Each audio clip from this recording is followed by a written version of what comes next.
This conversation is about AI and national security in cities, and it's a really important one, and I'm honored to be on the stage with both Jerad and with Douglas Adams of Vanderbilt, so please introduce yourself. Yeah, thanks for having me, Aarti. So Doug Adams, I'm from Vanderbilt, Executive Director of our Institute of National Security. Happy to be representing Vanderbilt and our institute here. Right on. All right, so I'm Jerad Warren, retired military, and just trying to figure out life on the other side now.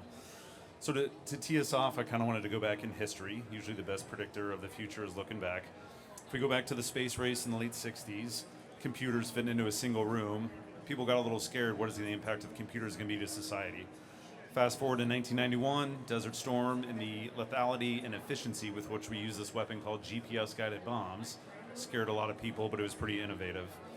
Y2K, if anyone remembers that panic, what's going to happen? And now we kind of come to AI.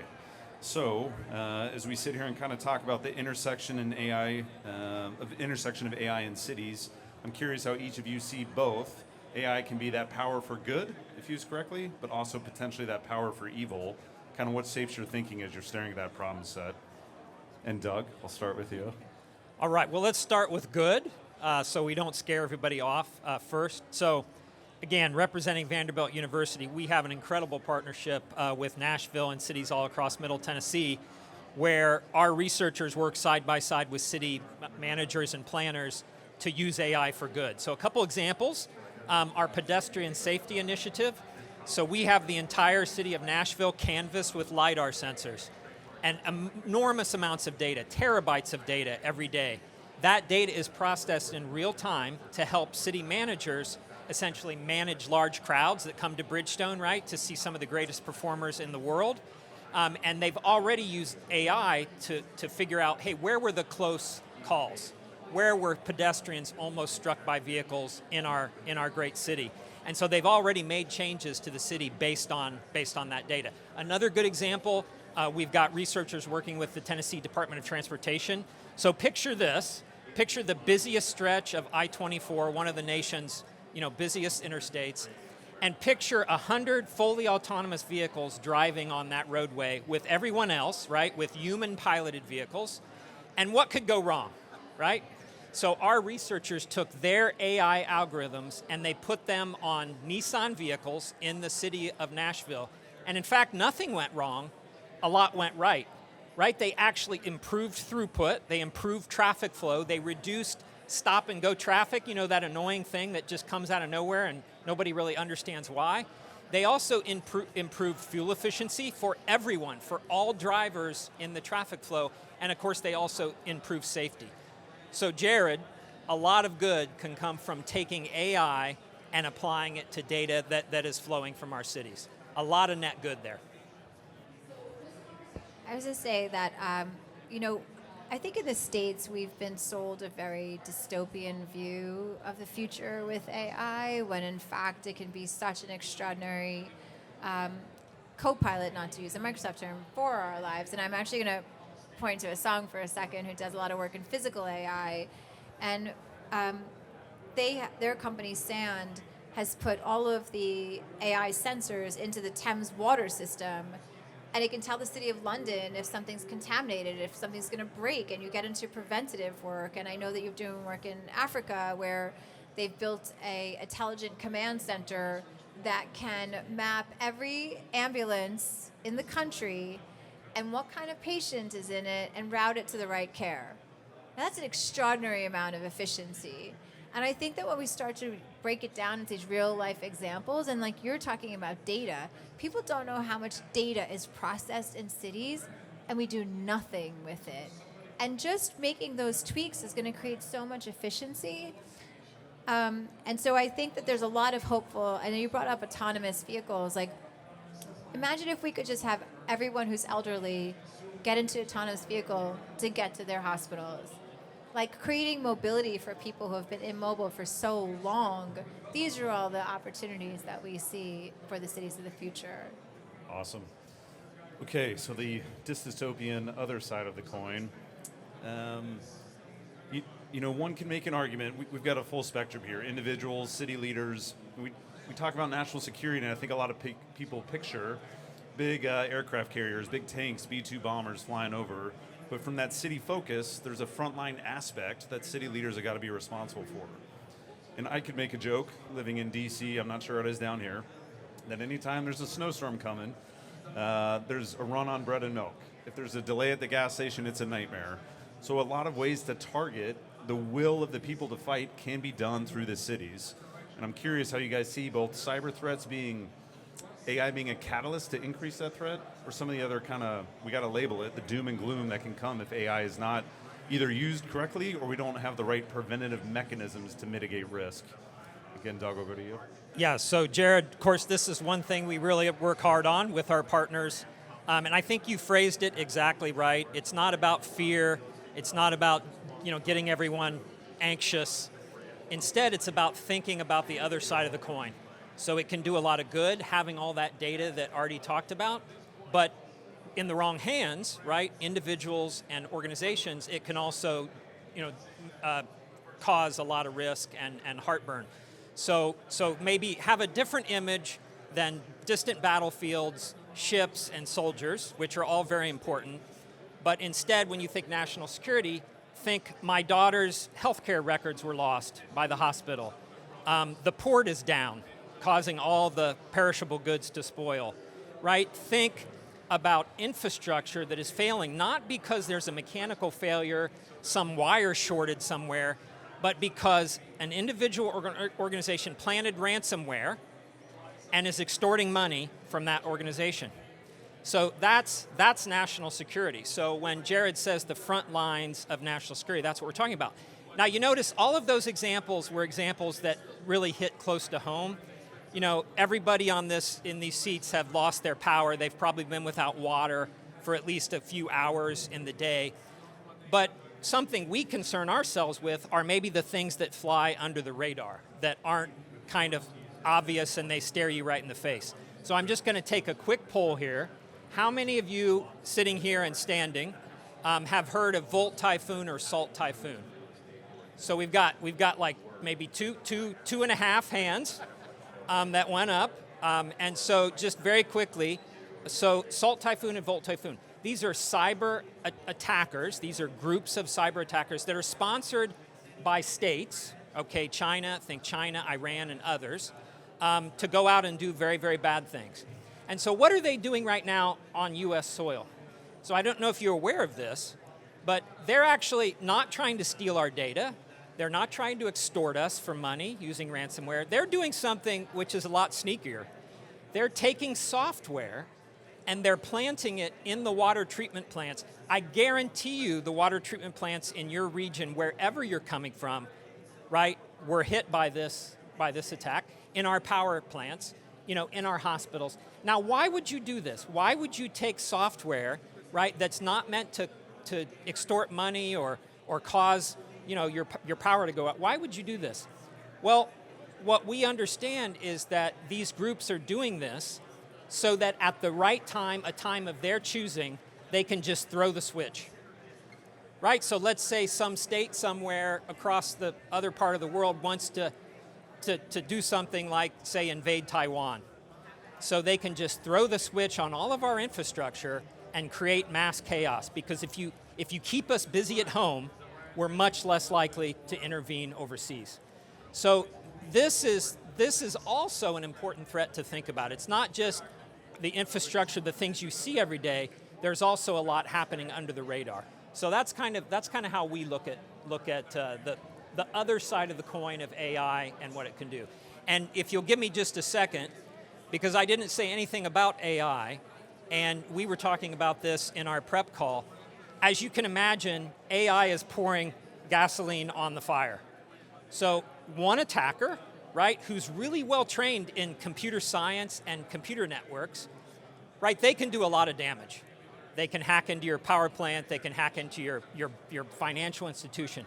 But imagine this, imagine that one attacker has generative AI, and they create an army of AI agents who all have the skills necessary, right, to hack into your systems, right? And this one attacker doesn't even need to be an expert in computer science. They may have never taken a course in Python or anything relevant to critical infrastructure, and yet right? Because AI is democratized, we now have a lot more attackers out there looking to do us harm. So AI has really created, I think, a much more exaggerated, what we would call kind of threat landscape. Really quick example, we had a piece written up in the New York Times a few months ago about a company called Galaxy. I don't know if you've ever heard of this organization. They're a company based in China, and Galaxy, based on our analysis, is doing something really concerning. They're essentially engaged in what are called information operations. So this is where I'm trying to get you to change your mind. I'm trying to sway the public opinion, sway the community's view of, say, an electoral candidate or other issues that are pertinent to society. And so that's been happening for hundreds of years in community, but AI has changed it because now Galaxy is using thousands upon thousands of AI agents to post things on social media, right? To influence the influencers, the people who you listen to on YouTube, for one reason and one reason only, and that is to influence kind of how societies think. And cyber threats and attackers that execute cyber security attacks are doing exactly the same thing. It's this idea of AI scaling the threat. And General Nakasone, our founding director of our institute, always talks about the speed, scale, and sophistication. That is what's different now than in the past. I mean, obviously, Doug is more qualified to talk about AI threats. You do run the National Security Institute at Vanderbilt. I would say what I find to be really troubling is our reliance on false information that's delivered through AI. And I don't know, when people talk about guardrails, they talk about all these, it's the content. I mean, people are relying on this information. I have to say, I was working on the program and I had said, I've got these two speakers. I know they're very involved in transportation. What would be the topic, the title? And it was my friend Jory Sachs, who is at United Airshop Innovation Lab. And I put it in, and it said that she had done tremendous work in LA, and she was involved in eVTOLs and all this stuff. And I was like, wow, she's my friend. I didn't even know this. I put it all together, and I sent her the note, and I was like, I found the perfect discussion for you. You're going to be on advanced urban mobility. She's like, this is fascinating, but I don't know anything about this topic. And I was so upset. This is someone I know, and I was relying on false information. And if it could happen to me, you have to stop and think about what's really happening in the rest of the world. And I don't know the answers of how we're solving that. I mean, you can't, this is someone that's, a close friend. And so I think that's what gives me a lot of pause. Okay. Thank you guys for highlighting that. I think the first step in mitigating risk is to have that awareness. So just painting the picture you guys are is definitely valuable. I want to build on something you talked about with the efforts Vandy is doing, not Vandenberg Air Force Base. If I go back to Kennedy and his charter to put a man on the moon by the end of the decade, it became a rallying cry. NASA's created and everything's housed under one central organization, and we achieve it. I look at AI and the disparate elements that are out there to both use it for good and to counter what is out there as malevolent factors. And that disparate nature makes me a little bit nervous. It's part of what makes our country great in our system, but then I'm reminded of the military. And you have funding lines that are per service. So an F-35 in the Air Force or an F-35 in the Navy, that software will not talk because they're two separate contractors. So how do you kind of see some of the things we can do, steps we can take at all levels to help have that unifying effort to both use AI for good and mitigate risk when it comes to AI? Yeah, so can I go first, Aarti? I want to just give you a shout out because we're here at this amazing conference that you and your team have put on with a bunch of folks that are trying to figure exactly that out, which is, okay, you've told me what the bad news is, but so what? So that's what my dad would say, so what? What are you doing about it? How do you fix it? So I would say, Jerad, you nailed it, because I think the problem seems so complex and so extensive that it's almost kind of mind-boggling. And when we went out and talked to our partners, the people that run power plants and our water treatment plants and our communication centers and our banking institutions and our hospitals, the one thing we heard over and over again is we cannot afford this. We don't have the money to put the sophisticated kind of cybersecurity solutions in place. And so we said, wow, that's what we work on. We work on wicked problems at the Institute of National Security. We want to help, we want to work with you. And so what we've done is we've put MOUs in place with all of these organizations because you cannot solve a problem unless you measure the problem. I'm an engineer and I believe that. I believe you have to measure the problem and understand it in order to try to solve it. And so what we've put together is a $300 device. Now every one of our partners can afford that, a $300 device. It's called Chimera, and it's a plug and play network device. You plug it into their computer network. It doesn't do anything active. It doesn't change anything about how that plant is operating. But what Chimera does do is it constantly is monitoring the network traffic. It's constantly watching for patterns. And we're using AI to analyze those patterns. And when we see a pattern that doesn't look right, we go to our partner and we say, hey, here's a pattern that doesn't look right. We believe that pattern is probably coming from this, and we're going to put you in touch with a partner who can help you, right? Maybe it's the local FBI bureau, maybe it's the National Guard, right, in their cyber preparedness initiative. But it's someone that can help them with the so what, right, the solution. So that's one big piece that we're working on, is just giving partners the opportunity to measure the problem. And then very quickly, because right now we're talking about AI and everybody's excited, but what are we going to be talking about 5 years from now? You think we're probably still going to be talking about AI to some extent, but what new thing is coming on the horizon?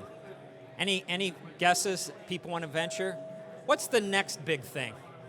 Quantum computing, right? We've all got amazing computers in our pocket right now, but here's the thing about the computers we have now. If I'm a criminal and I steal your data from the hospital as it's going from one place to another, I can't understand it. It's a bunch of zeros and ones, right? It's scrambled. We use encryption, right, to code the information. And so our adversaries and criminals can't really do any harm with the data that they're stealing. But here's what really smart and patient criminals are doing. They're stealing the data now, and they're waiting until quantum computing is available. And then they're going to decrypt. It's called harvest now, decrypt later. That's the phenomena. And so 5 years from now, what kind of damage could that data do? It might do a lot of damage, because then they can get in there and actually do harm in the network. So I think, we should absolutely talk about what we do to use AI to defend our networks and our communities and our businesses. But we've also got to look over the horizon, because right now we're kind of in the mess we're in. I will say that. It's somewhat of an exaggeration, but not too much. But we're kind of in a mess because AI happens so fast. It almost happened to us, and it changed so quickly that now we're all trying to catch up. I don't believe quantum will allow us to catch up. It will be so powerful that we have to be proactive and be thinking about what are we going to do about it before the threat is here. Aarti, what are your thoughts about all that? I certainly am not an expert on quantum either, but what I will say is that what scares me is that the U.S. is falling so far behind the rest of the world in so many ways, because, when we go to Africa, the Middle East, everywhere else, everyone's moving in the same direction. They have one North Star of they are going to make sure that their workforce is skilled and ready to deploy and leapfrog into the future using AI and quantum and everything else. And we're still struggling to figure it out. We're having conversations about it where they're knee deep in it. And I think when we think about a national security perspective, falling behind is really one of my biggest fears. You guys are dealing with military all the time, but the gap between the military and everyone else, and everyone knows that my position here is that the reason we do this conference is headlines scream about AI and data centers and trillion-dollar valuations, and yet our cities are on fire and flooding. Why? We have so much technology in this country. We're steeped in innovation, and yet it doesn't reach the people that it needs to. That's a national security issue. If our cities are not future ready, we will not be globally competitive, and we're sort of just, lagging along. Okay. I want to build on the piece you talked about with the Chinese approach to having dormant chips placed in our technology. if you go back after 9/11, President Bush, the Bush administration brought in the best Hollywood screenwriters and authors that they could, because they said 9/11 was a failure to imagine. And so we've done similar things in the AI space. Ghost Fleet 2028, they were asked to, what is the worst we think could happen? And I don't necessarily want you to pontificate on that, but more a little bit of vision casting and kind of how do you see on that city, national security infrastructure, what is that failure to imagine, or really how do you imagine it being where we've actually been successful in it? Maybe a 5-10 year kind of horizon. What does an end state look like to you where it's like, man, we got this right? Yeah, I think, you asked that question in a really interesting way. And again, it kind of feeds right into the way our institute approaches the problems we work on with our partners. I would say, just riffing off of what Aarti said, I think to get it right, we have to stop innovating over here and doing our work over here. So I think one of the things that I think I have learned over the years as a researcher is that I know a lot about a very little. And if I really want to help someone, if I really want to help a partner, who's trying to figure out how to manage traffic congestion, or they're trying to figure out how to save pedestrians' lives, or they're addressing issues around cybersecurity, I really have to learn a lot from them, and I have to be willing to kind of co-create a solution with them. So I think at a 40,000 foot view, I think the way we get it right is we get right alongside our partner in the city, right? We work right alongside their CIO and all of their network engineers. And we are co-creating the solution with them. This approach that I think we have used here in the United States, I think for a long time, is that innovation happens here and the work happens over here. So I think that's one piece. But then let me stand back, because right now I feel like we've been a little bit dystopian in the sense that we're talking about a lot of challenges that AI and quantum and I don't know. I'm sort of feeling partially petrified myself, just listening to myself talk, which is something professors do really well, by the way. But I think I want to turn it around to you all and say that here's the beautiful irony about the technological revolution we're in. It turns out that most cyber attacks have nothing to do with the computer network or the software, the really sophisticated software that's being written. It has to do with you. It has to do with finding your weaknesses. So I send you a text, and it sounds like it's your daughter, and it literally knows things about you that only your daughter would know. Mom, whatever. I got picked up, and I need some help right now. Can you just kind of give me a call? And all of a sudden, right, you're not talking to her. You're talking to a deep fake of her voice.